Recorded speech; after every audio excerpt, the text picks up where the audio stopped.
These ominous rumbling sounds, the ground shaking under your feet. Wait a minute, that's my tummy. Or it might be Washington State's Mount Adams waking up. It's the largest volcano in the state by both area and volume, and it's recently started to show signs of life after staying silent for thousands of years. Scientists have noticed an alarming uptick in seismic activity around the mountain. And since the last eruption here happened between 3,800 and 7,600 years ago, humanity was still in the Stone Age at that time. This sudden chattiness has scientists, let's say, curious. The U.S. Geological Survey has hurriedly installed temporary seismic stations around Mount Adams to keep an eye on the situation. At the same time, they reassure the public there's no need to panic. Mount Adams doesn't reach the height of the better-known Mount Rainier, and still it covers a massive area, making it Washington's largest active volcano. Interestingly, records show that before September of this year, Mount Adams had experienced an average of just one small earthquake every 2 to 3 years since 1982. And then, the Cascades Volcano Observatory and the Pacific Northwest Seismic Network detected a staggering 6 earthquakes in just 1 month, September. These quakes were all rather tiny, with magnitudes ranging between 0.9 and 2 on the Richter scale. It means they were so weak you wouldn't feel them at the surface. Plus, satellite imagery confirmed there was no ground deformation in the area. Now, at the moment, the USGS keeps Mount Adams' alert level at green or normal, so we shouldn't worry about the ground opening and swallowing towns and cities. But the most recent seismic blips have encouraged the agency to install additional equipment for more precise monitoring. Such an expanded network will help scientists notice even the smallest earthquakes, which will help them understand what's happening under Mount Adams. This extra equipment might also shed light on whether this recent activity is a signal of future eruptions or just a random anomaly. If Mount Adams eventually erupted, it would likely produce slow-moving lava flows rather than explosive eruptions like Mount St. Helens. After all, past eruptions have only led to lava flows that travel just a few miles from the volcano, so that's not what we'd need to worry about. A much more dangerous thing would be lahars.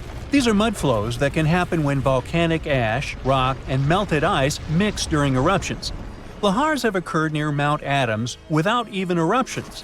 Rock, weakened by hydrothermal processes at the volcano's summit, suddenly broke loose, creating fast-moving, destructive mud flows.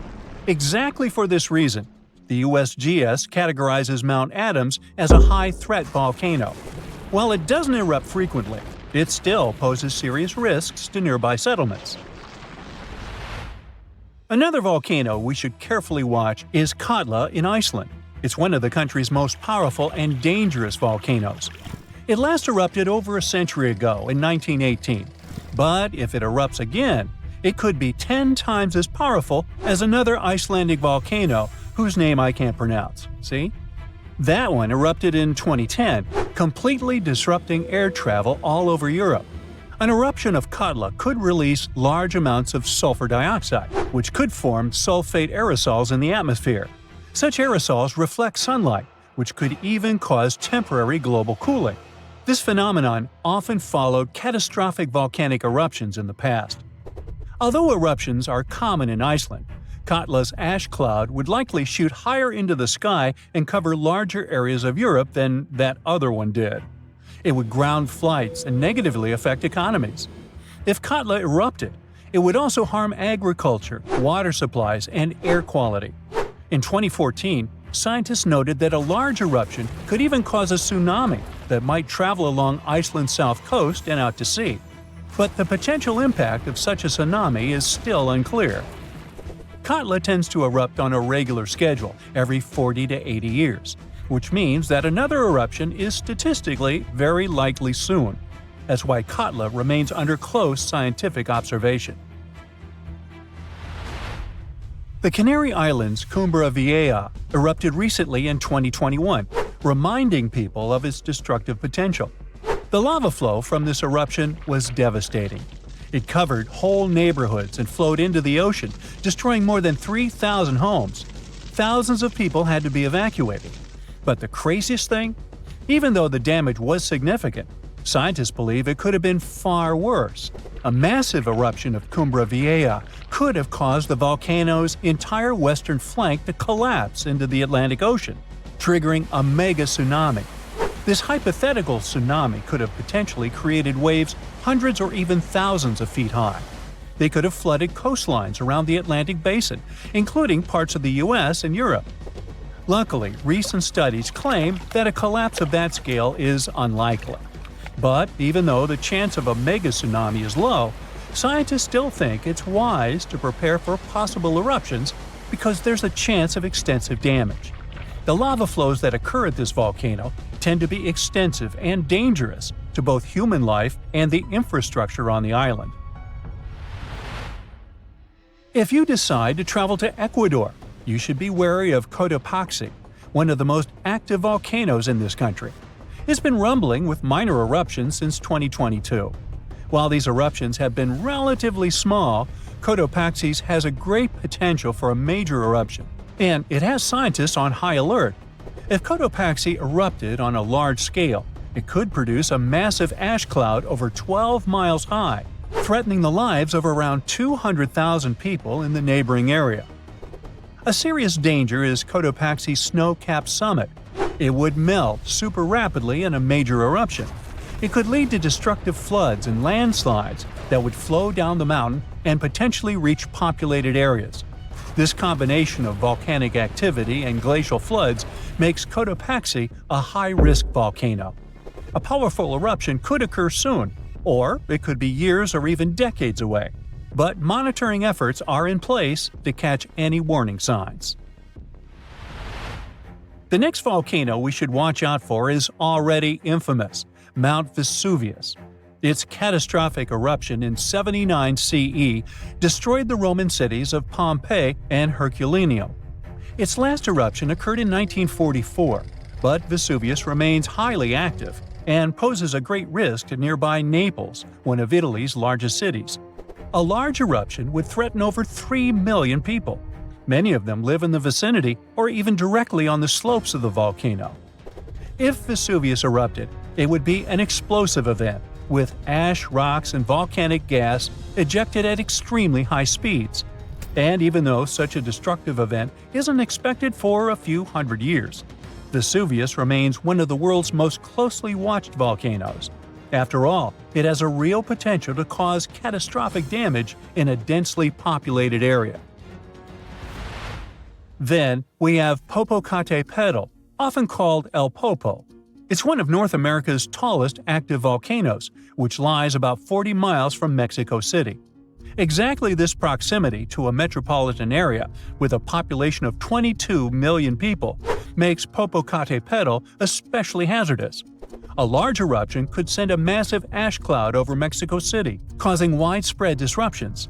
Ash could clog the city's drainage systems, contaminate water supplies, and even cause power outages by short-circuiting electrical systems. Plus, lahars could rush down the volcano, reaching nearby towns. Popocatépetl has been showing near-constant seismic activity since the early 2000s, and smaller eruptions are pretty common here. In early 2024, there were 13 recorded minor eruptions, which alarmed nearby towns. At the same time, volcanologists consider such eruptions normal for Popocatépetl. While talking about super dangerous volcanoes, we can't skip Yellowstone National Park. It houses one of the world's largest supervolcanoes. Its last massive eruption occurred about 640,000 years ago. But if this monster were to erupt today, the impact would be much more devastating for the entire planet. States closest to Yellowstone, including Montana, Idaho, and Wyoming, would be most affected, likely experiencing disastrous pyroclastic flows. These flows, which are made of a dangerous mix of lava, ash, and gases, can obliterate everything in their path. Large parts of the country would also be blanketed in volcanic ash, over 3 feet in some areas. On a global scale, an eruption at Yellowstone would send tons of ash and gases into the stratosphere, potentially blocking sunlight and causing global temperatures to drop for a few years. This would disrupt agriculture, collapse transportation systems, and create food shortages on a massive scale. Still, even though there's a popular myth that Yellowstone is overdue for an eruption, geologists clarify that this isn't true. Volcanoes don't follow precise timetables, and the activity at Yellowstone doesn't indicate an imminent eruption. So yeah, that's good news. The ground suddenly starts shaking. Clouds of gas start forming in the sky, making it dark during broad daylight. Bits of the ground start swelling, lifting, and even collapsing. These are the telltale signs of a volcano that is bound to erupt. And this is what could easily happen again with Mount Spur. It's only about 75 miles from Anchorage, one of Alaska's busiest cities. More than half of the population of the northernmost state of the US live there. There's also a huge amount of air cargo that passes through its international airport daily. So anytime a volcano this close to such a vital hub begins to get restless, people start paying attention. Just FYI, approximately 350 million people in the world live within the danger range of an active volcano. That means that around 1 out of 20 people live in an area at risk of volcanic activity. Alaskans probably wish that Spur's reawakening was fiction, but it's actually true. The Alaska Volcano Observatory picked up on several of these "I'm about to erupt" signs from Mount Spur. So much so that they raised the alert level to yellow, which means unrest above normal background levels. Spur erupted twice in the 90s, and it was pretty intense. If we were ranking volcanic eruptions on a scale from 1 to 10, these eruptions would rank a 6 or 7. Not that terrible, but still worth 10 to 17 million in damages. However, these numbers are nothing compared to Alaska's 1988 Redoubt eruption, another volcano that erupted and summed up a staggering $345 million in damages. Mainly because its ashes hit aircraft engines, such as the KLM 747 that lost power after all its engines went off due to the ashes. If people weren't paying attention to Alaska's unstable geology before that, well, they surely started to after it. When you think of the hazards of volcanic activity, the first thing that might possibly pop in your mind is Pompeii, Italy. Of course, that's the worst-case scenario, a city being engulfed by lava. Spur may seem innocent compared to Vesuvio, but it still took its toll. The last time it erupted in the 90s, and it threw volcanic aerosols over 60,000 feet into the atmosphere. Let's get our science straight here.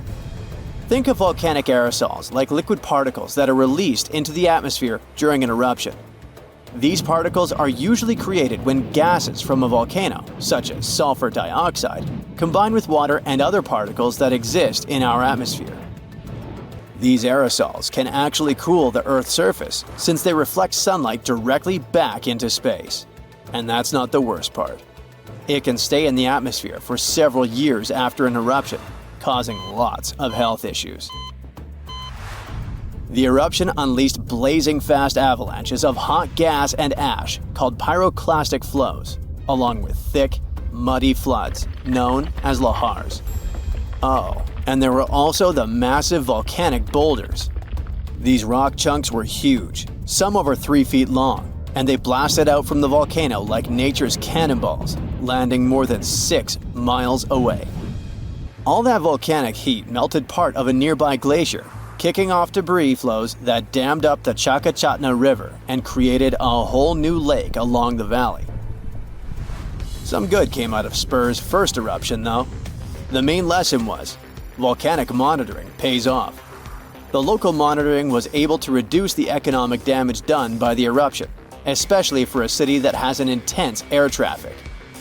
Spur is deemed as dormant for the moment, but it could go off anytime soon.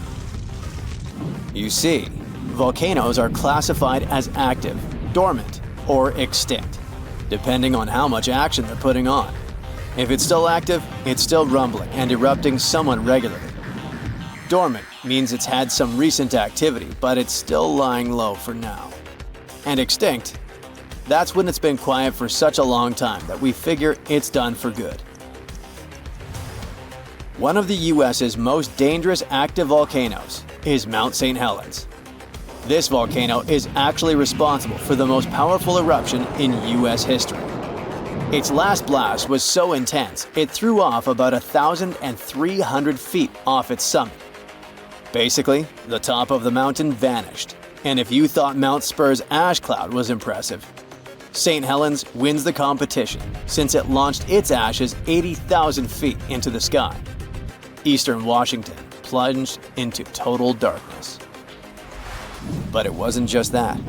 In a matter of 3 minutes, the eruption hurled 3.7 billion cubic yards of blazing rock and dust, enough to fill 1 million Olympic-sized pools across 230 square miles of lush forest.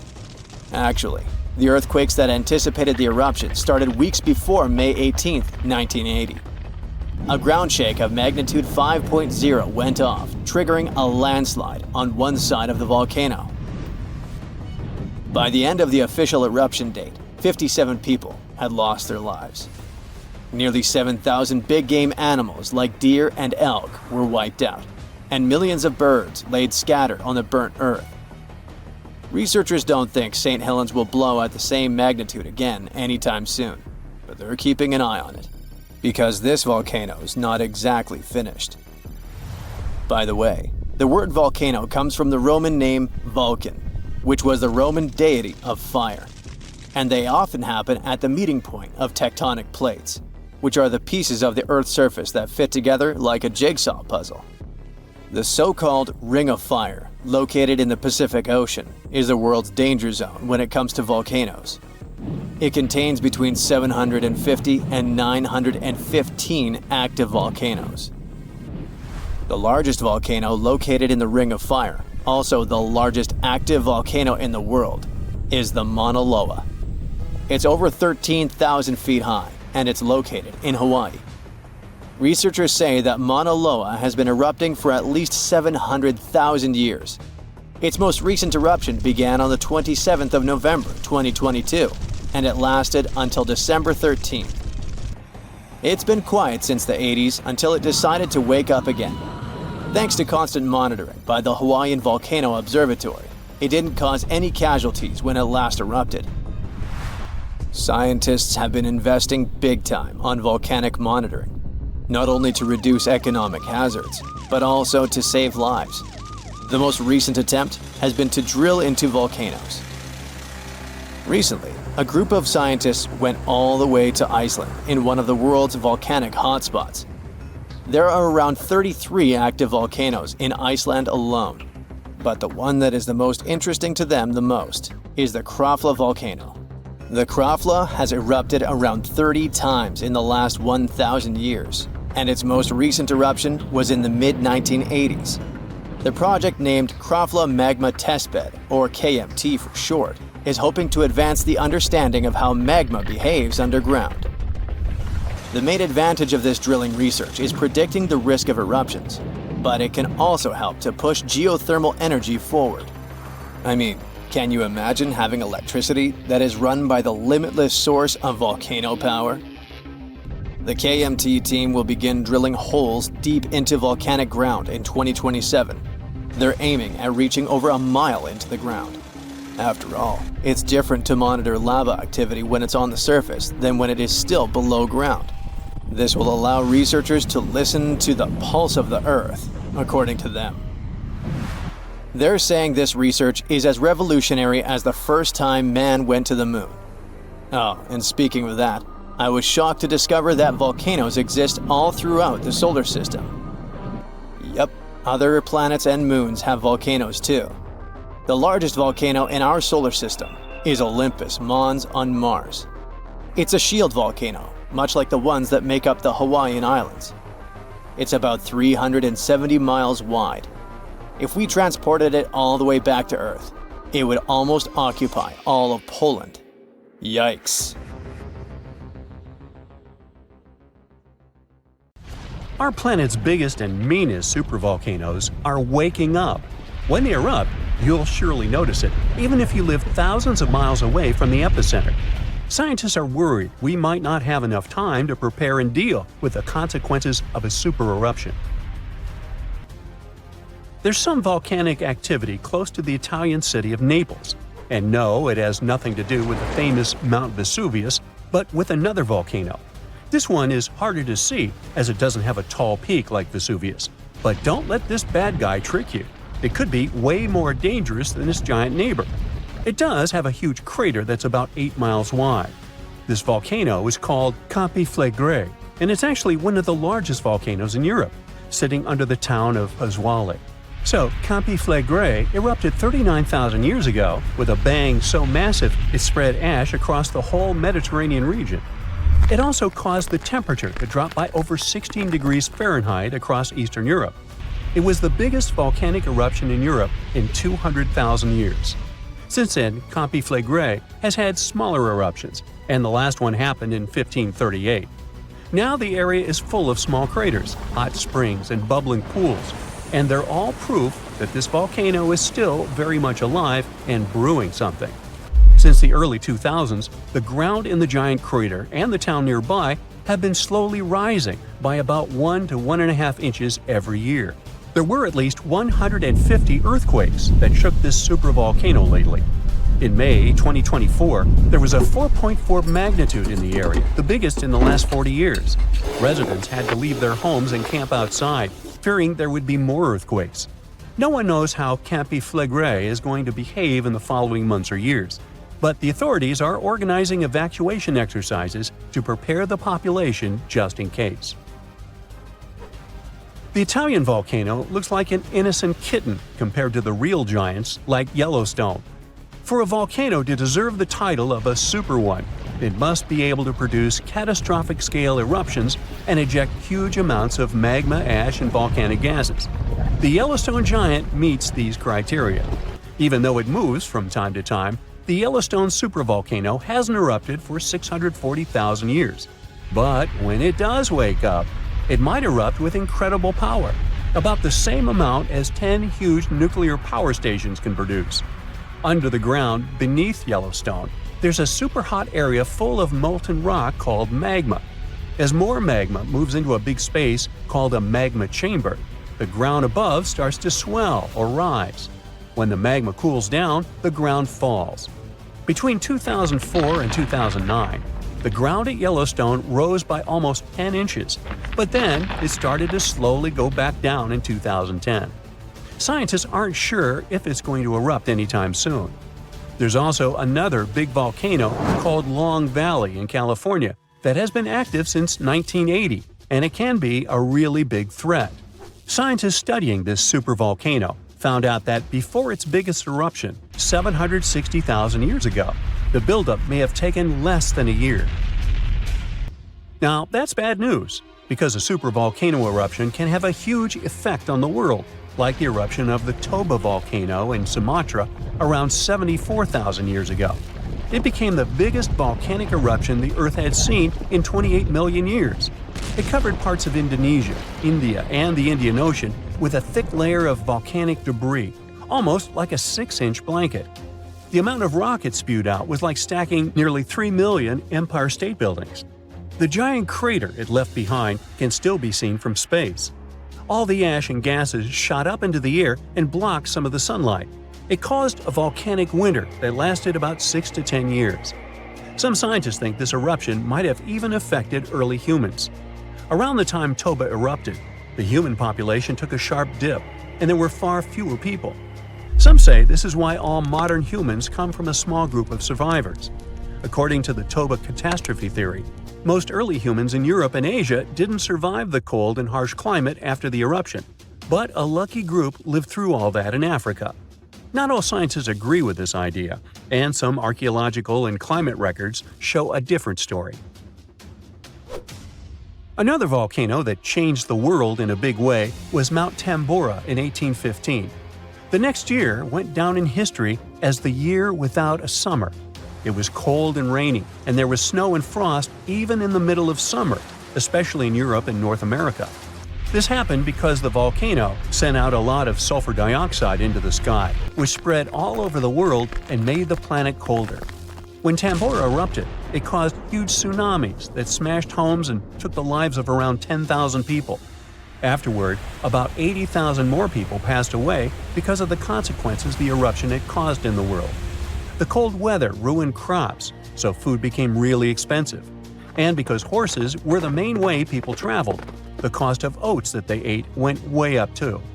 Some people even think this led to the invention of the bicycle in 1817 as a new way to get around. The eruption made the Earth colder for about 3 years. Now, even though the Tambora eruption was so powerful, Krakatoa, another volcano in Indonesia, stole the show when it erupted in 1883. It was just easier to spread information about it through telegrams and photos. Its final blast was the loudest recorded sound in history, and people could hear it on 10% of the entire Earth's surface. The eruption started a tsunami with waves about half as tall as the Statue of Liberty. Now, if we only had 12 months to prepare for a supervolcano eruption, it would be really hard to store enough food and get ready. But don't panic just yet. Supervolcano eruptions are very rare, and the last one happened 26,500 years ago in New Zealand. Scientists think that a super eruption happens once every 100,000 years on average. But the sad part here is that the Earth doesn't follow a perfect timeline. There could be clusters of super eruptions with shorter gaps between them and then longer quiet periods. Since there have already been 2 super eruptions in the last 100,000 years, there's always a chance one could happen again sooner than we expect. Plus, although there are places like Yellowstone and Long Valley where we expect volcanoes to erupt, there are less obvious possible hotspots. In Chile, there's a volcano called Laguna del Maule that has erupted in the past and left behind a huge crater. Over the last 20 years, the ground there has been swelling really fast, rising up to almost 1 foot a year. Some people are worried that this could be a sign of a big eruption coming. But scientists say there's not enough magma yet to cause a super eruption. In Bolivia, the Juturancu volcano is also acting up.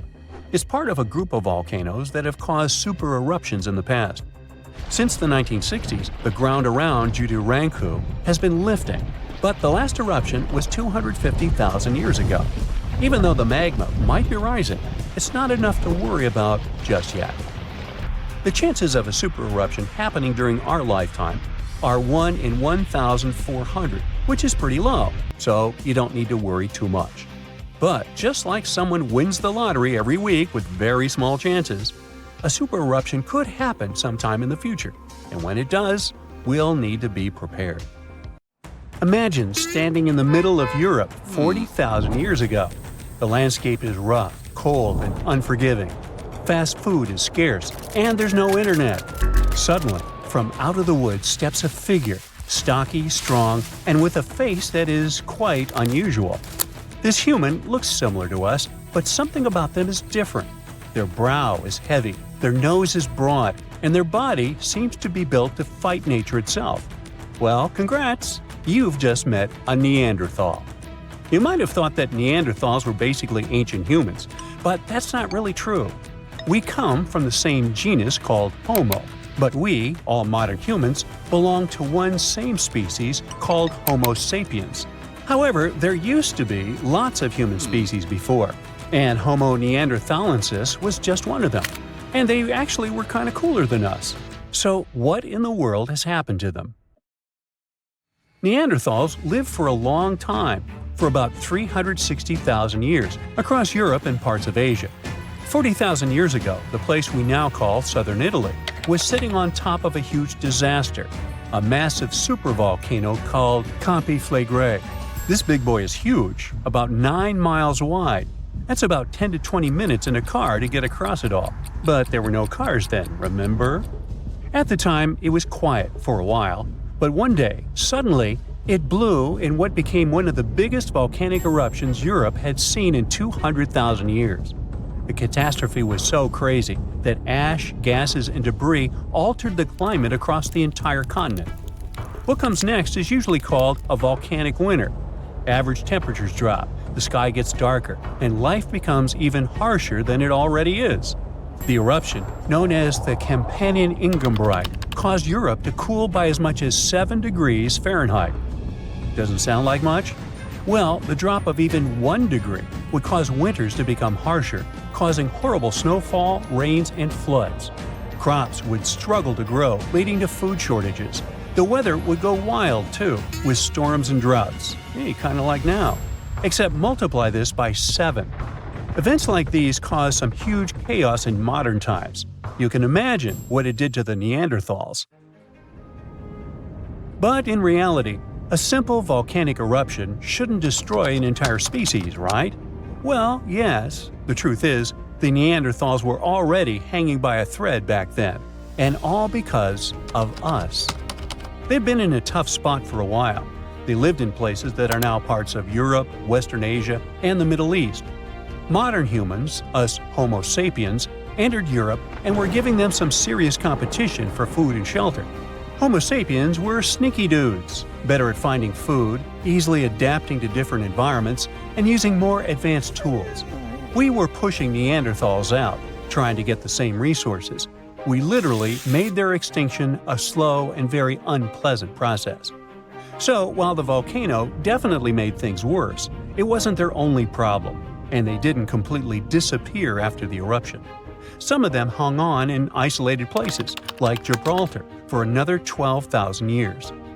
That's because it's likely most of the severe cooling actually happened farther east, away from where the Neanderthals were trying to survive, and it didn't hit their homes as hard as we thought. In fact, the eruption may have even helped them, at least for a while. Some scientists say that the volcanic fallout might have slowed down modern humans' expansion into Neanderthal territory and gave the poor fellas a little more time to survive. So, the Campiflagre eruption was a nasty event, but it only delayed the inevitable. Campiflagre is a wild card. It's also known as the Fields of Fire. The air itself there is thick with legend. The Greeks and Romans believed this volcano was the gateway to the underworld. Even an ancient Roman poet, Virgil, mentioned this in his famous story, the Aeneid. The hero Aeneas must descend into the underworld, and this place is exactly where he starts. Back in the day, this landscape was full of Roman villas, spas, and fish ponds. The elite had the time of their lives there. What they didn't know, though, was that they were standing on treacherous ground that could go crazy at any moment. The Campiflagre is not your typical volcano. You'd imagine a single towering peak, but the landscape looks deceivingly calm, with small features popping up here and there. But if you flew above it, the sight would be insane. A gigantic circular basin, peppered with volcanic cones and craters, like scars from the Earth's violent past. The danger here lies in its subtlety. The ground beneath your feet is constantly shifting, even when you don't notice it. Every so often, the land rises, only to sink again, sometimes by several feet, as magma or gas moves beneath the surface. It's incredibly creepy. The risk is almost invisible. The Campiflagre is a massive depression formed by 2 colossal volcanic eruptions. One of them was the one that cooked Neanderthals, and another happened 15,000 years ago. The most famous eruption, though, happened in the 16th century, and it was horrifying.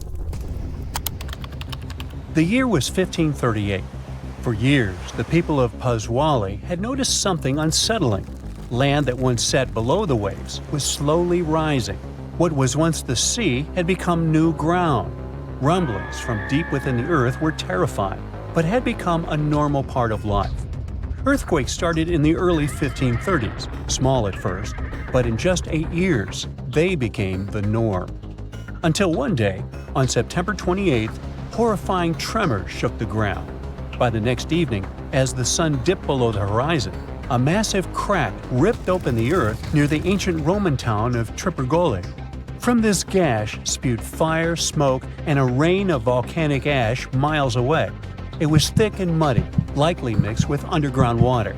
The ground trembled as hot pumice rock was thrown high into the air. And then a new mountain began to rise from the land. This was the birth of what we now call Monte Nuovo.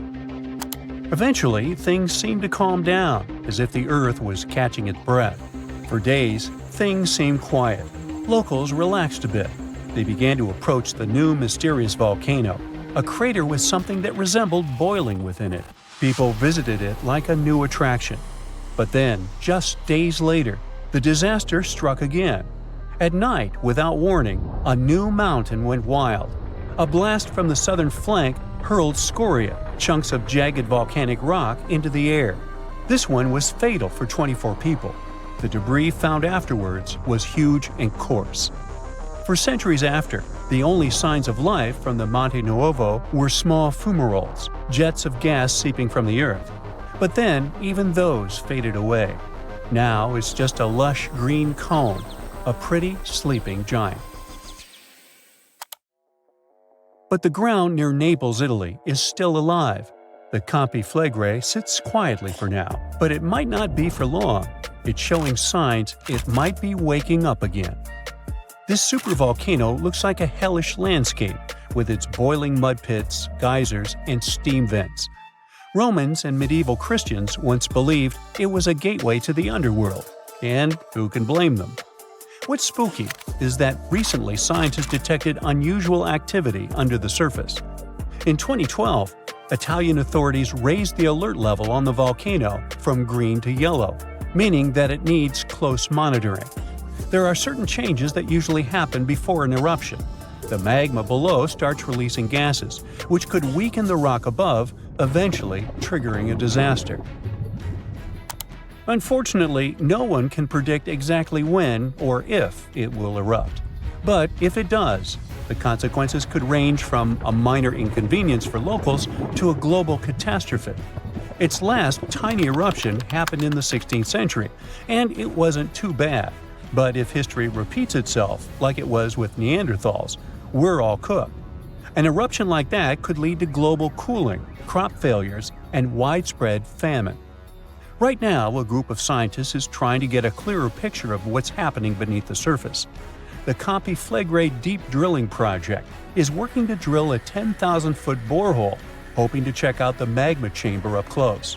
But at least for now, the supervolcano remains quiet, and let's hope it stays that way. Phew, you could finally send that last report for the day and breathe out. The weekend is around the corner. But just when you're about to hit send, you're alarmed by the low rumbling under your desk. Is it the light rail passing by? Unfortunately, that's not the case. It's a volcano speaking. What, here? In Arizona?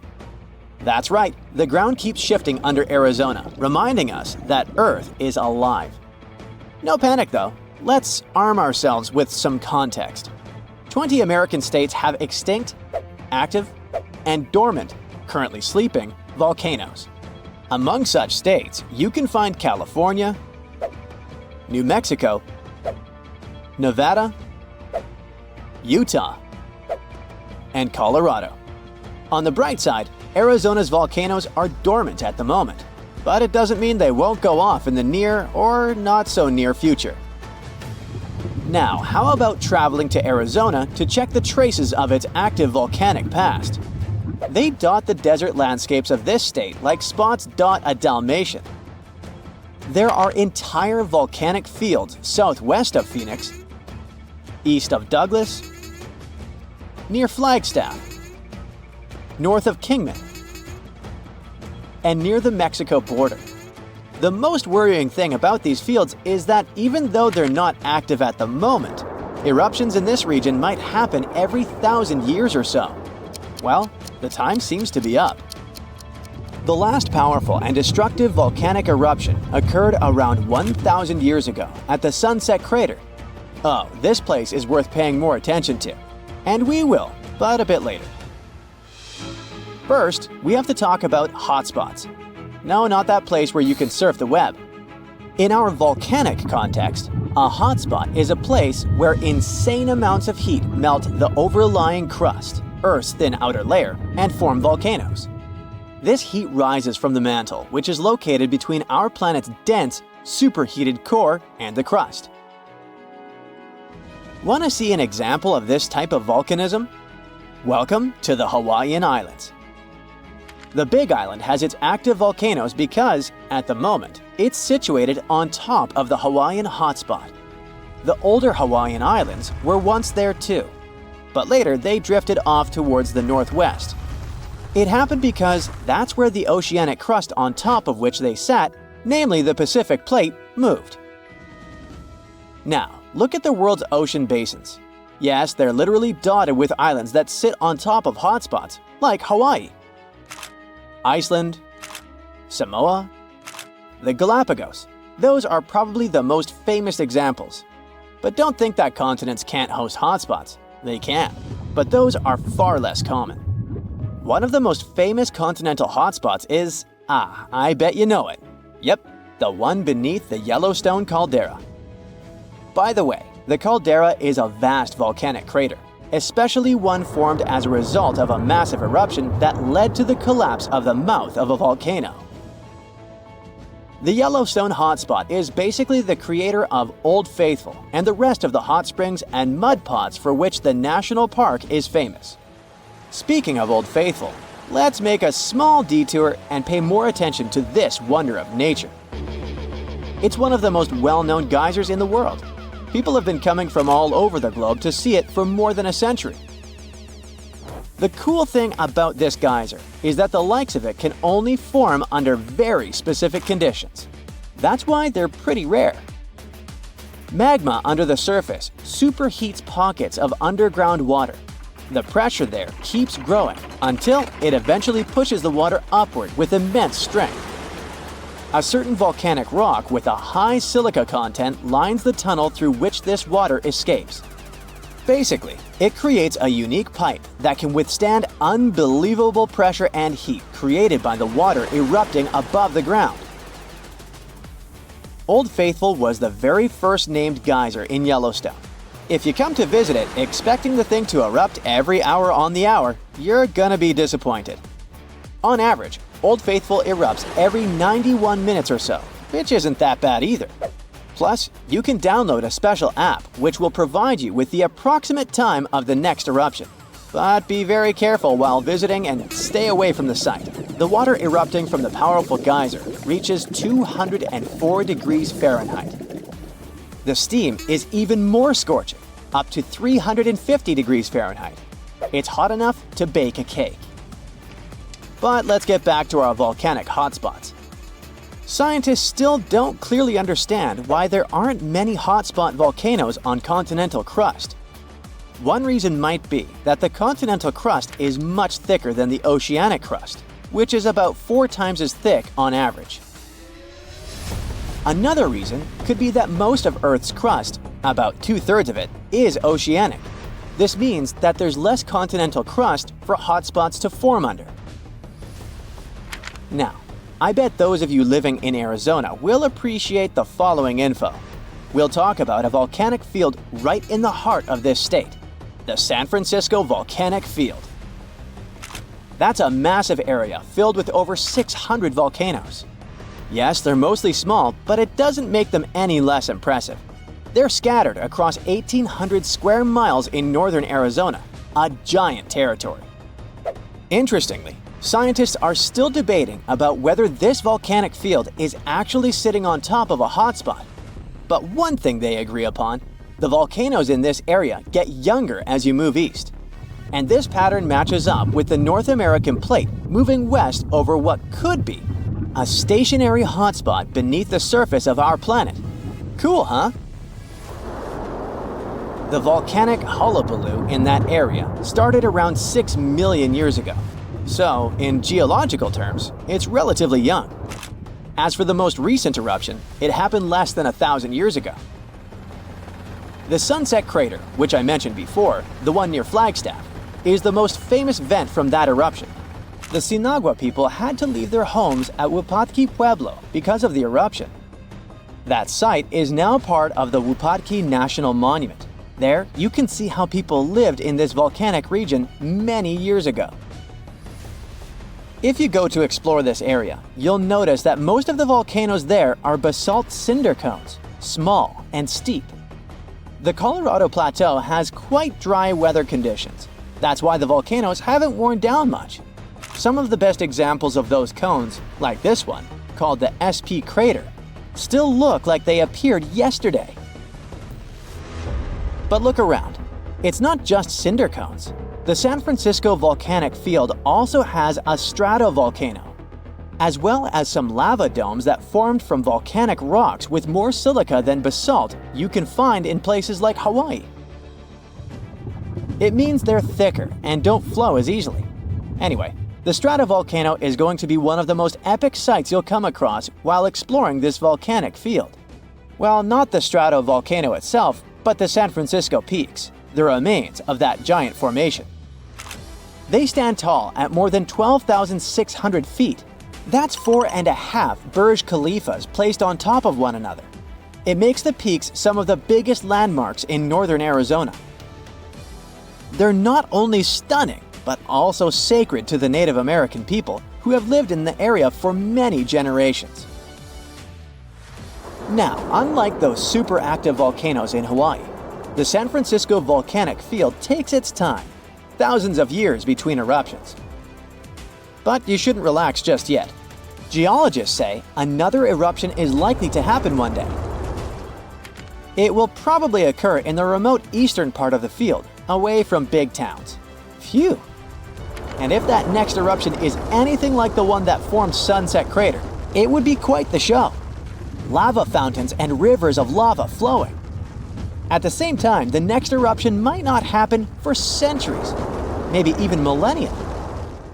Until then, the San Francisco volcanic field will remain a hidden gem of volcanic history, waiting for its next fiery performance.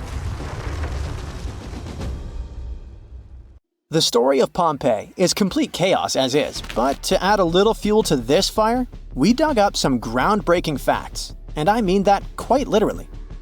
Hear me out. What if it wasn't the scorching sea of lava that destroyed the city of Pompeii, but rather an earthquake that happened during the volcano's eruption? Rewind to over 2,000 years ago. The year is 79 BCE. It was around 1 o'clock in the afternoon when Mount Vesuvius decided to erupt.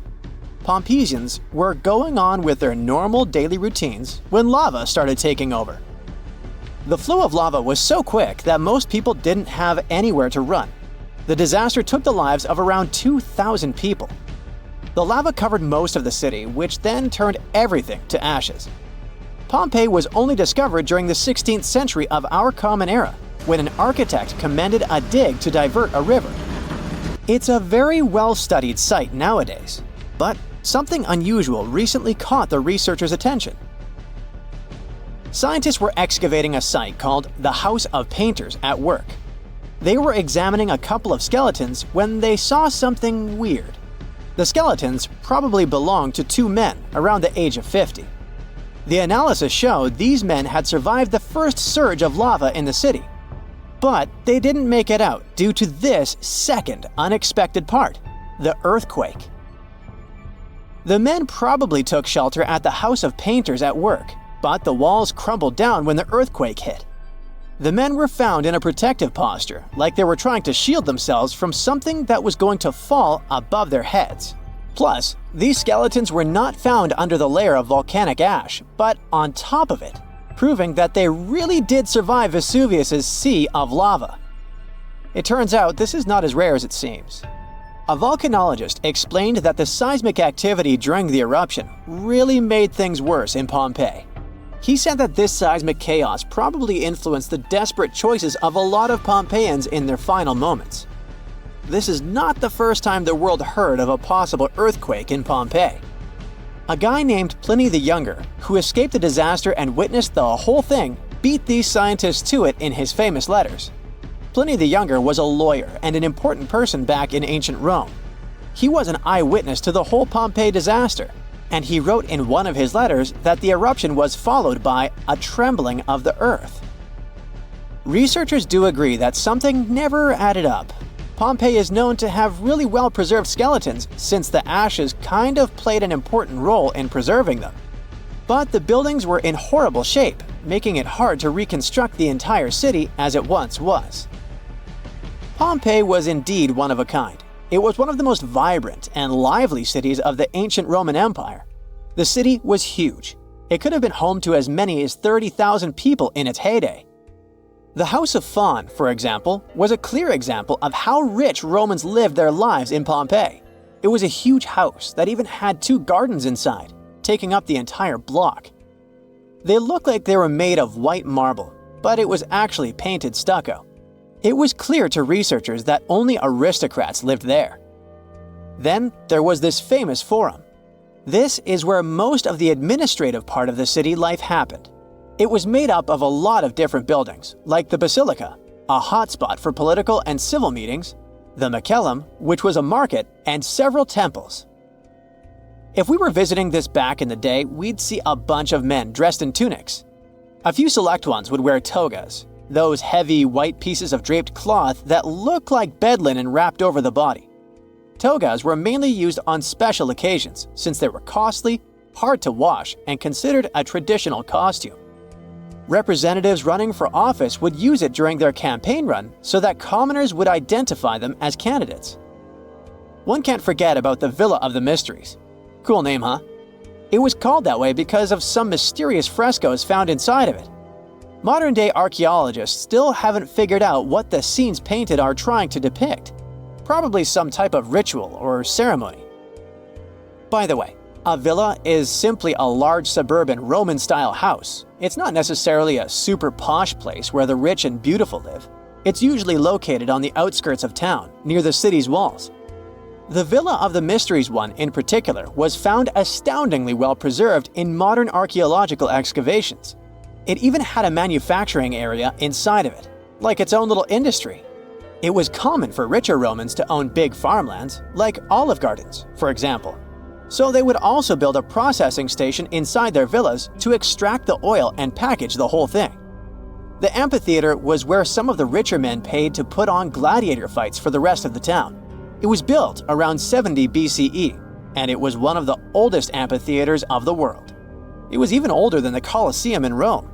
This huge building could fit around 20,000 spectators at once. The seating was arranged by social class, so you could easily spot who was a member of the nobility. And in case you're wondering why it was shaped like a weird egg, it's because that was the shape that allowed for an unobstructed view wherever you were in the crowd. As every other Roman city, Pompeii also had some famous baths. Since not every house had access to plumbing back in the day, most people didn't shower in their homes. That's why so many Romans would use public baths, usually at the end of the day, to clean themselves. But make no mistake, this wasn't just a place for bathing, it was a cultural hotspot. The baths were made up of many different rooms. The first one was like a locker room, where people would keep their clothes and personal belongings. This is where the upper and lower classes mingled together. Someone's class could easily be identified by their clothes and jewelry. The amount of gold and silver worn back in those days is nothing compared to what most people wear today. Usually, the rich folks would leave someone to take care of their belongings while they went and took their bath. Because yes, it could happen that stuff went missing while chilling and relaxing. The big focus on self-care nowadays was already a thing for ancient Romans. It was common that before taking a bath, olive oil was rubbed all over the skin. They would scrape off the dirty skin with a strigil. That may sound weird, but also extremely pleasing. The baths had rooms for massages. Some of them had reading rooms, and even courtyards for some healthy exercise. Oh, there was even a natatio, or swimming pool if you're not fluent in Latin. After all, it was the Romans that said, "A healthy body is a healthy mind." The bakeries. Bread was one of the main components of Pompeian diet, so much so that there were around 30 bakeries in the city. Bread was freshly made from scratch every day. In a special area of the shop, the corn or wheat was ground, and mules would circle around to keep the mills going. The funny thing about Pompeians is that they like to cover the exterior walls of buildings with paintings, much like graffiti nowadays. Their paintings, usually frescoes, used to depict what daily life was like in the city. Ancient Romans were very outdoorsy people, so coloring their walls seemed like a good option for them. A lot of houses had frescoes inside of them too, to make up for the lack of windows. The paintings gave the house owners the illusion of more space if the painting was of, let's say, a garden, for example.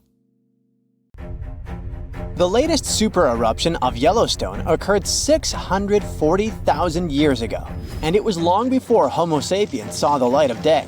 But we were around during another, no less devastating natural disaster. This super eruption took place on the island of Sumatra around 74,000 years ago. That's when an erupting supervolcano wreaked havoc on huge territories, sending up plumes of debris and ash that spread for thousands of miles and caused temperatures on the planet to plummet. The effects of this super eruption were visible as far away as southern Africa. Experts believe they could have impacted early humans there. By the time the volcano erupted, our ancestors had already been using stone tools and had likely known how to produce yarn. And some specialists even think that the Toba super eruption was so powerful it could push our ancestors to the brink of extinction.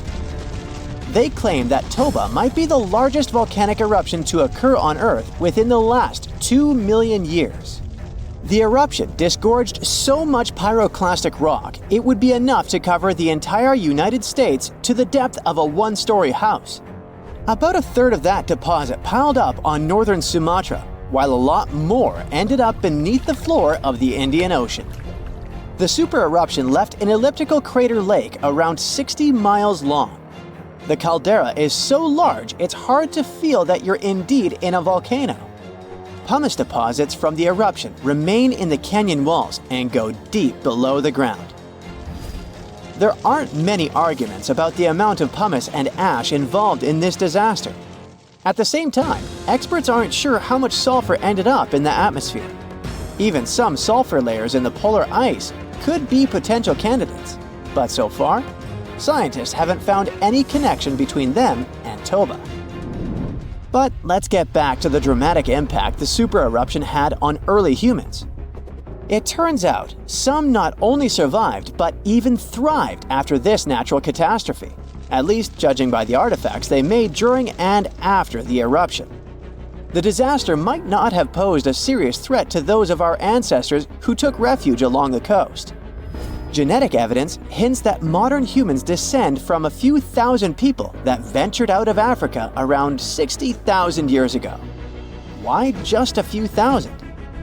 According to some experts, the rest of our ancestors could have been devastated by the Toba eruption. After all, the supervolcano spewed out 1,000 cubic miles of dust and rock in a flash, leaving a scar in the ground that was dozens of miles wide. All that dust and sulfur Toba sent into the atmosphere potentially cooled the surface of our planet, which led to the appearance of glaciers and the lowering of Earth's sea levels. And since Toba might have had an important role in shaping humankind, scientists have been working hard trying to understand precisely how early humans reacted to this disaster. In 2011, several researchers found an enigmatic soil sample in South Africa's Pinnacle Point, an archaeological site overlooking the Indian Ocean. This sample contained some volcanic ash. After examining the layer, they found more than 400,000 artifacts left by early humans. Those ranged from heat-treated stone tools to signs of fire and animal bones. Based on this finding, the team suggested that early humans on the South African coast thrived after the eruption, living in that area for thousands of years and improving their tools. The region might have served as a refuge during and after the Toba eruption. A 2009 study suggested that the eruption could have lowered global temperatures by 14 degrees Fahrenheit. It would have made survival tough elsewhere in Africa. If there had been a volcanic winter, it wouldn't have been as cold along the coastline. On the other hand, newer studies claim that Toba spewed out so much sulfur into the atmosphere that the resulting aerosols could have stuck together, which would have limited their cooling effect in the long term. In other words, right after the eruption, temperatures would have plummeted, but only in some regions. And after 3 years or so, the effects of the eruptions would have calmed down altogether, becoming not dangerous to humans. Well, apparently, more research is needed. Meanwhile, let's figure out if we should watch out for any volcanoes these days. Last year, thousands of small earthquakes shook the ground near Iceland's Svartsengi geothermal power plant. Magma rose to the surface there, and now it has opened wide fractures slicing through the small town of Grindavik. The ground there is still swelling, and an eruption might happen with little notice. But of course, that's not all. Over the planet, 45 other volcanoes keep rumbling. For example, Italy's Vesuvius, that infamous thing that finished the city of Pompeii in 79 CE. Over the last 17,000 years, the volcano has experienced 8 explosive eruptions, followed by powerful pyroclastic flows, dense masses of super hot ash, lava fragments, and gases flowing at high speeds. The volcano's last eruption happened in 1944. Mount Rainier is one of the most dangerous volcanoes in the USA. Its high elevation, chemical composition, and proximity to Washington's Seattle and Tacoma suburbs, and the volcano's ability to produce massive pyroclastic flows make Mount Rainier a threat to consider. The heat from this volcano could potentially melt the ice and snow covering it, leading to rapid downstream flows of debris, mud, and rocks. The Novarupta volcano in Alaska's Katmai National Park and Reserve formed in a 1912 eruption, which was the world's largest in the 20th century. The volcano sent almost 7 cubic miles of ash and debris into the air. It also produced such a powerful ash flow that it created the Valley of 10,000 Smokes. Mount Pinatubo is located in a populated region in the Philippines. It became notorious after a 1991 massive eruption, which was the second largest eruption of the 20th century. More than 700 people lost their lives during that natural disaster. Today, more than 21 million people live within 62 miles of Pinatubo. Mount Agun, a continuously erupting volcano in Indonesia, had its last major eruption in 1963. It was one of the most tragic eruptions in the country's history. It lasted for 11 months, producing ashfall and pyroclastic flows that led to the loss of more than 1,000 lives and serious property damage. People saw ash plumes above the volcano throughout 2018, following the eruption in November 2017. Japan's Mount Fuji hasn't erupted since 1707. That year, a massive earthquake likely set it off. In 2014, experts warned that Fuji could be at risk of another eruption following the 9-magnitude earthquake that shook Japan in 2011. Experts believed the earthquake had raised pressure below Fuji. The eruption in 1707 sent so much ash and debris into the air that all this mass even reached Tokyo. Should Fuji erupt again, it would affect more than 25 million people in the surrounding areas. The eruption of Washington's Mount St. Helens in 1980 was one of the most destructive volcanic events in U.S. history. 57 people, as well as thousands of animals, lost their lives during that natural disaster. The eruption also destroyed around 200 square miles of forest. Experts think that Mount St. Helens' history of massive eruptions means that future catastrophes are bound to happen. The next explosive eruption might send large amounts of ash all over the Pacific Northwest. No wonder the volcano is under close monitoring. One of Indonesia's most active volcanoes, Mount Merapi, has been erupting for centuries.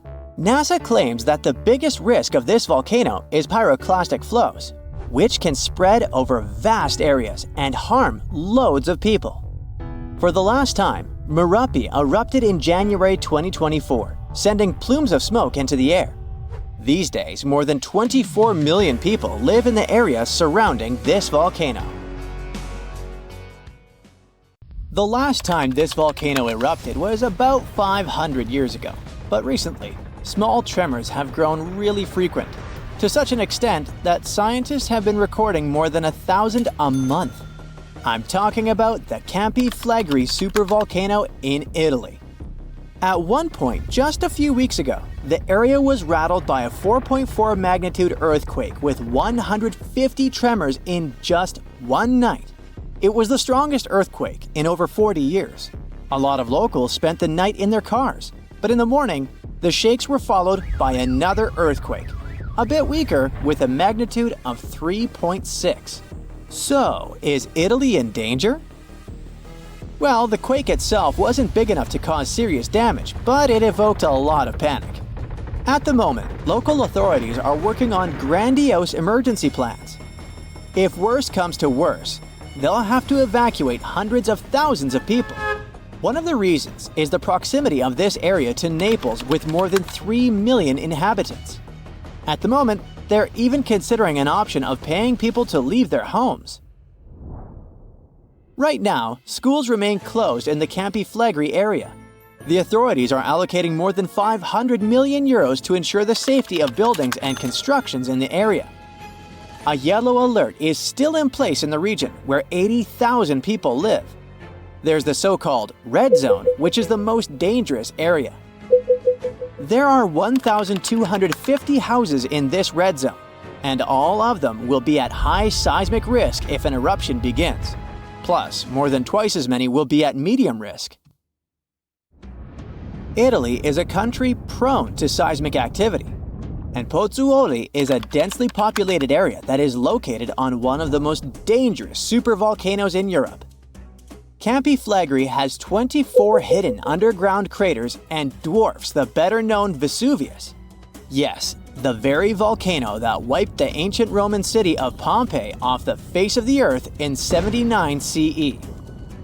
This city thrived near the base of Mount Vesuvius at the Bay of Naples. In the time of the early Roman Empire, 20,000 people lived in Pompeii. They were merchants, manufacturers, farmers, and others. The soil in the region was rich and fertile, so there were lots of orchards and vineyards. Strangely, no one knew that this black earth was the legacy of an earlier eruption of Mount Vesuvius. The area was a favorite summer destination for rich Romans. Sadly, at noon on August 24, 79 CE, all this prosperity came to an end. The peak of Mount Vesuvius exploded, sending a 10-mile-high mushroom cloud of ash and pumice into the stratosphere. For the next 12 hours, the eruption was wreaking havoc on the city. Volcanic ash and a hail of pumice stones, some of which were 3 inches in diameter, showered Pompeii. It forced the city's occupants to flee in terror. Around 2,000 people holed up in stone structures and cellars, paralyzed by fear. They hoped to wait out the eruption. Who knows? Maybe if they had decided to leave the city immediately after the beginning of the eruption, they would have had some chances to survive. A westerly wind protected the city from the first stages of the eruption. But soon, a giant cloud of hot ash and gas rushed down the western slope of Vesuvius. It engulfed the city, burning everything in its way. This disastrous cloud was followed by a flood of volcanic mud and rock, which completely buried the city. As if the volcano was making sure no one would survive, a cloud of toxic gas poured onto the city, finishing the lives of a few survivors on August 25th. A flow of rock and ash followed. It collapsed roofs and walls and turned the city into a giant cemetery. When a supervolcano erupts, the consequences are usually catastrophic. Supervolcanoes have at least once had an eruption with a volcanic explosivity index of 8, which is the largest recorded number on the index. Supervolcanoes are often extremely large, with no cone at all. That's because they're typically the remains of gigantic magma chambers that once flared up, leaving behind a caldera. They're usually located over hotspots and appear when huge volumes of magma are trying to escape from deep underground.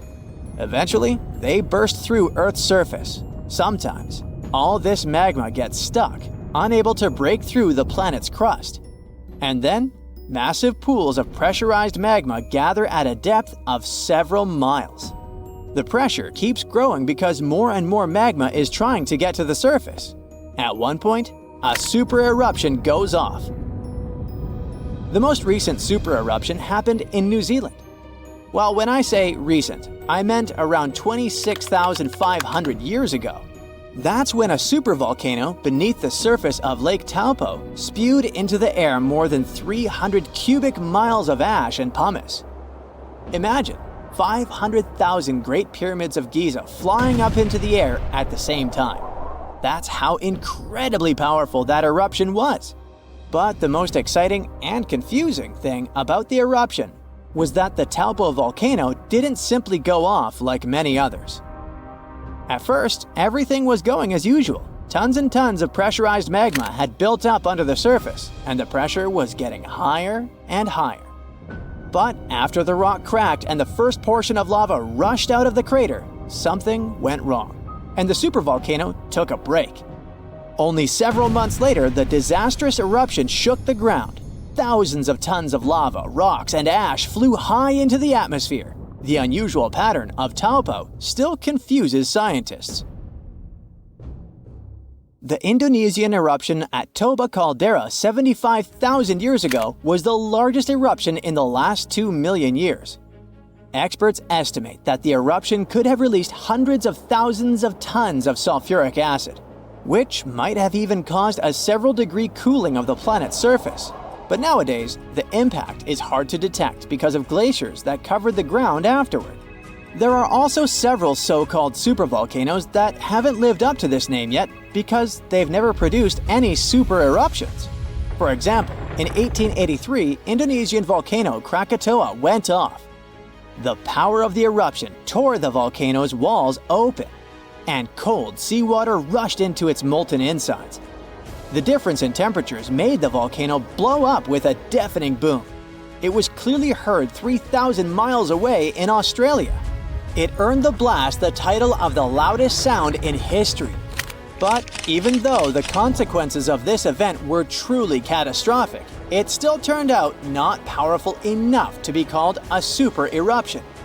It only had a volcanic explosivity index of 6. Then, there's also Mauna Loa.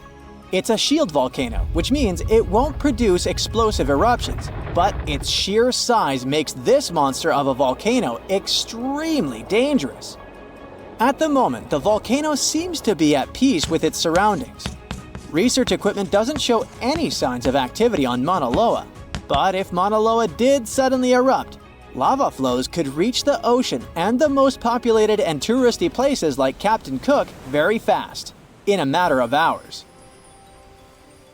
The last time the volcano erupted, lava got as far as the outskirts of Hilo on the other side of the island. That's where the University of Hawaii is located. Luckily, people had a few weeks' warning to get ready for the disaster. Over its recorded history, Mauna Loa has been erupting pretty regularly, almost every 6 years. On the bright side, big island volcanoes including Mauna Loa aren't really very volatile. That's because they're shield volcanoes. These volcanoes got such a name because they aren't really very high and resemble a warrior's shield placed flat on the ground.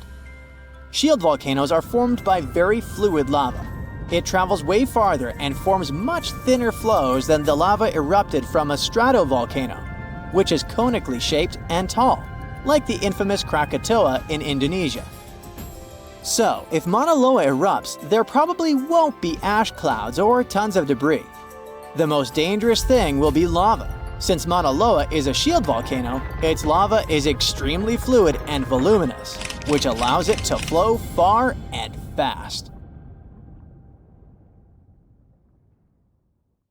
Brighter green plants might give us a warning when a volcano is stirring. Turns out, unlike earthquakes, which are super unpredictable, volcanoes can sometimes show early signs. Plants growing around volcanoes look healthier when volcanic activity ramps up because they thrive on increased carbon dioxide levels, a gas that volcanoes emit during eruptions and through underground magma. They also turn browner when the volcanic activity peaks, likely due to harmful gases and heat harming the vegetation. Scientists use satellites to figure this all out. They analyzed satellite data spanning from 1984 to 2022. Future changes might be tracked through satellite imagery as well. Now, this isn't easy to measure directly, especially when volcanoes are tucked away in hard-to-reach, lush areas, such as Taal Volcano in the Philippines and Mount Etna in Italy. This way, plants could give us a heads up about volcanic eruptions years before they happen. With this new weird method, we could save nearby communities by enhancing safety measures, minimizing property damage, and improving evacuation plans. Volcanoes and plants are often tied in mysterious ways. For example, Volcanic eruptions in Krakatoa, Indonesia, gave a surprising boost to saguaro cacti in Arizona's Sonora Desert, even though they're thousands of miles away. When the infamous Krakatoa volcano erupted in the 19th century, it sent shockwaves around the world and suddenly helped nurture a generation of saguaros. These incredible cacti can be up to 40 feet tall as adults, but they start life as tiny seedlings that struggle to survive in the desert's harsh conditions. However, thanks to the cooler and wetter conditions caused by volcanic eruptions like Krakatoa, they can get unbelievable growth spurts. Chillier summers and milder winters that follow such eruptions create perfect conditions for young saguaros, which usually don't make it due to extreme heat and cold. But volcanoes not only influence plants, they're also Earth's jewelry makers. Deep beneath the surface, in the fiery heart of a volcano, conditions are just right to form dazzling gems. When volcanoes erupt, they can bring these treasures up to the surface. One of the most famous gems created by volcanic activity is the diamond. They're usually found in a rare type of volcanic rock called kimberlite, which forms deep within the Earth under extreme pressure and temperature. Millions of years ago, kimberlite eruptions, small but powerful volcanic events, hauled diamonds from deep within the Earth. This created sources for many of today's diamond mines. Now, these eruptions didn't happen just anywhere, but originated from the stable hearts of continents, known as cratons. They were bursting forth from as deep as 75 miles underground. Fueled by a mix of carbon dioxide and water, they were like natural rockets, blasting through the Earth to form carrot-shaped channels filled with diamond-laden rocks. Recently, scientists have delved into why these eruptions happen. They suggested that the breakup of ancient supercontinents like Pangaea disrupted the mantle's flow underneath, triggering these spectacular kimberlite eruptions. When a volcano that hosts kimberlite erupts, it can propel these precious stones toward the surface, where we eventually find them. There are other gems that can be found in solidified lava, like peridot, a bright green stone that forms in the molten rock of the upper mantle and is brought to the surface by volcanic activity. There's also obsidian, a shiny glass-like rock that forms when lava cools rapidly. And then there are some insane rocks, like the ones that can hold water in them, even in lava. The deeper we dive in volcanoes, the rarer are the gems we can find. If we dive into the thick layer known as the mantle, we might find olivine, a resilient, pretty green mineral that makes up about half of this layer. It loves high temperatures and happily forms in lava, eventually crystallizing into the igneous rocks we find scattered across the Earth's surface thanks to volcanic eruptions. As olivine cools, it starts to crystallize. Sometimes these crystals are tiny, but other times they grow large and can be polished into beautiful gemstones used in jewelry or industrial processes like metal casing. But as we venture deeper, about 250 miles down, olivine undergoes a fascinating transformation. Here we encountered the layer that's called the transition zone. In the transition zone, the pressure is intense and the heat is on the rise. In this place, olivine morphs into exotic materials like wadleysite and ringwoodite. They show a lovely blue-green hue and a glossy sheen. While they're too rare and small for jewelry, they have a unique ability to hold water within their structures, not as droplets, but as hydrogen and oxygen components, making up to 3% of their volume. Later, it turned out that the transition zone is not just a pressure cooker for minerals, it's a giant sponge, holding a vast underground water reservoir. This was a groundbreaking discovery. You get the pun? This hidden water doesn't form an ocean as we know it, but suggests vast amounts of water are stored deep within the Earth. Volcanoes can help us learn more about life not only on our planet, but on others as well. In the fiery heart of Costa Rica's Poas volcano lies Laguna Caliente. This hydrothermal crater lake is among the most brutal environments on Earth. We've got a whole bunch here: scalding temperatures, toxic minerals, and water so acidic it can corrode metal. But despite all that, there's a few tough microorganisms that manage to thrive in these conditions. And this remarkable survival has caught the attention of scientists because it might just hold clues about life on Mars. Scientists are studying these extreme microbes. Turns out they've developed a myriad of genetic adaptations to withstand their harsh surroundings. They have genes that help them process everything, from sulfur and iron to carbon and bioplastic granules. All these things could be crucial in environments as challenging as Mars. NASA's Perseverance rover is currently exploring the crater rim of Jezero crater on Mars. Previously, we looked for Martian life signs in places like old stream beds and river deltas. However, the discovery of Laguna Caliente suggests that we should probably look for life in the remnants of ancient Martian hot springs as well. These spots might have once had the right cocktail of heat, water, and energy sources that are thought to be essential for kickstarting biology. Volcanoes can help planets in many ways, but they can also destroy life. Scientists believe that volcanic activity was one of the main reasons for at least 3 of Earth's 5 mass extinctions. Take the mass extinction of dinosaurs. We're used to blaming it on the Chicxulub meteorite, but there's a chance it could have been caused by volcanoes. The consequences of the eruptions can be horrifying. Mount Tambora, located on the Indonesian island of Sumbawa, erupted in 1815 and was the most powerful eruption ever recorded in history. This massive eruption was so strong it ejected between 8 to 11 cubic miles of material. It was so loud that the sounds of the eruption were heard as far away as Sumatra, over 1,600 miles distant. Before its catastrophic eruption, Tambora had been dormant for centuries, and its magma chamber slowly cooled and crystallized. This process built up immense pressure inside the volcano. It was eventually released in a series of terrifying events starting on April 5, 1815. The climax came on April 10th, when massive plumes of ash and pumice were thrown into the atmosphere. The aftermath of the eruption was dire. Tsunamis devastated the surrounding area. It's estimated that around 4,600 people passed away immediately from the eruption itself, with ash fallouts affecting air quality and water sources across the region. This event came down in history as the year without a summer. This was due to the vast amount of sulfur dioxide Tambora ejected into the stratosphere. It created a veil of aerosols that reflected sunlight and significantly lowered global temperatures. A similar thing happened to our planet 66 million years ago, during the dinosaur extinction. The sky turned black for months. I mean, I wasn't there, but that's what they say.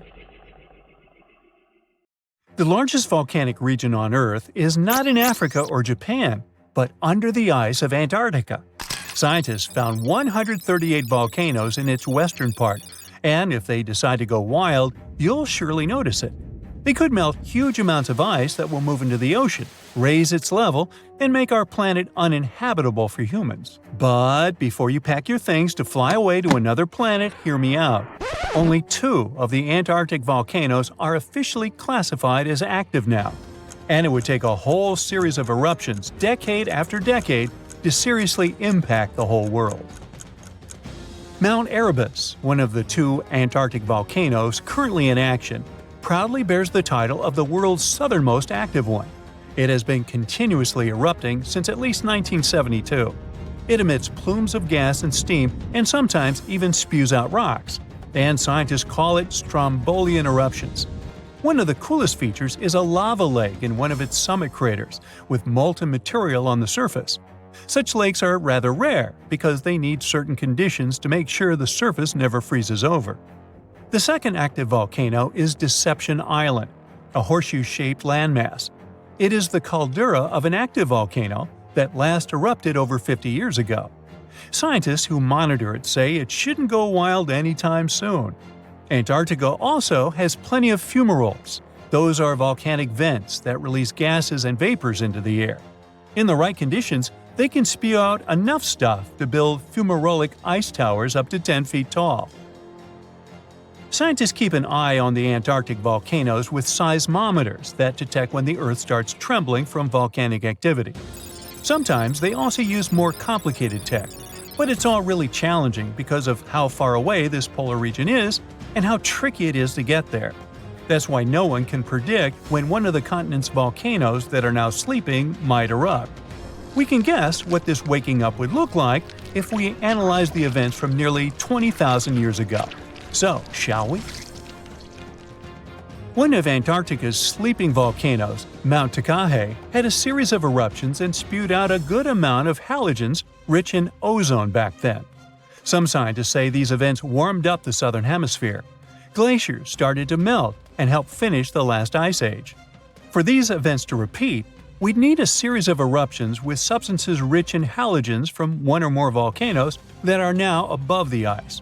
It's an unlikely scenario, but since it already happened in the past, it's not completely impossible. As for volcanoes hiding under a thick layer of ice, it looks like their gases would hardly make it to the atmosphere, but they would be strong enough to melt huge caverns in the base of the ice and produce a serious amount of meltwater.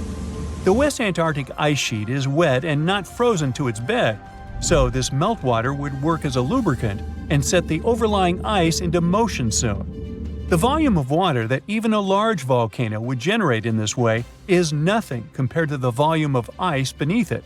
So, a single eruption wouldn't make a difference. But several volcanoes erupting close to or beneath any of the western Antarctica's big ice streams would. Those ice streams are rivers of ice that take most of the frozen water in Antarctica into the ocean. If they change their speed and bring unusual amounts of water into the ocean, its level will rise. As the ice would get thinner and thinner, there would be more and more new eruptions. Scientists call it a runaway effect. Something like that happened in Iceland. The number of volcanic eruptions went up when glaciers started to recede at the end of the last ice age. So, it looks like, for massive changes, several powerful volcanoes above the ice with gases full of halogens need to get active within a few decades of each other and stay strong over many tens to hundreds of years. Antarctica stores around 80% of all the fresh water in the world, and if they melted all of it, global sea levels would rise by almost 200 feet. And then we'd have to look for a new planet to live on. But this again is an unlikely scenario. It's more likely that the eruptions under the ice will lubricate ice streams and seep water into the ocean, but it wouldn't be the end of the world. A super strong, super angry supervolcano could do it though, and it has already happened in the past. Over 200 million years ago, the world went through a major makeover with not one, not two, but 4 massive volcanic eruptions in huge pulses.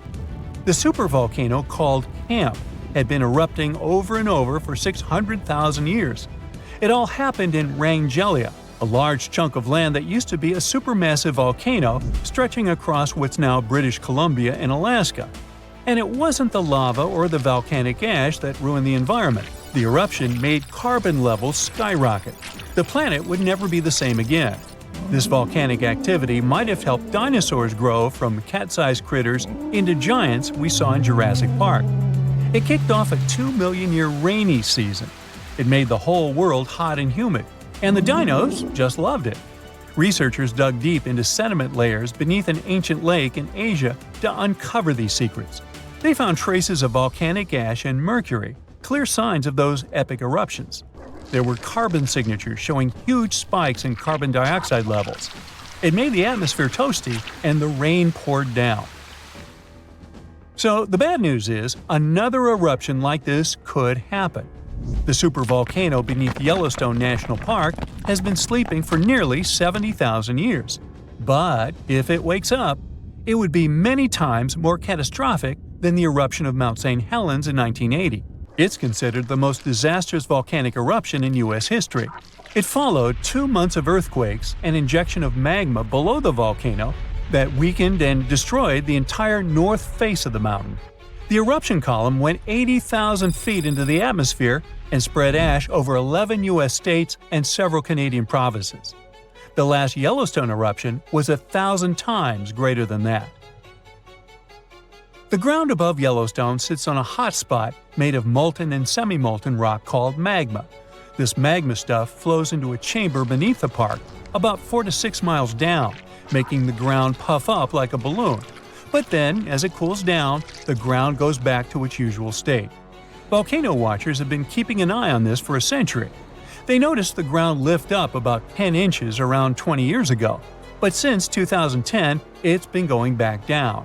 The experts say we have no big eruptions on the horizon, so doomsday isn't coming anytime soon. But there's some underground activity going on lately which keeps us interested. Since humans haven't been around to witness every little thing Yellowstone does, it's kind of tough to say for sure what's brewing down there. Yellowstone has had some epic eruptions within the last couple million years. They happen like clockwork, with gaps of 600,000 to 800,000 years between them. The last big one was around 640,000 years ago, and it basically reshaped the entire landscape, spreading ash and debris as far as Louisiana. You can still see the aftermath of the last big eruption in the Yellowstone caldera today. Experts say a massive eruption like the last one is an unlikely scenario. We're more likely to see eruptions of steam and hot water or lava flows. When and with what force it will wake up remains a mystery to scientists.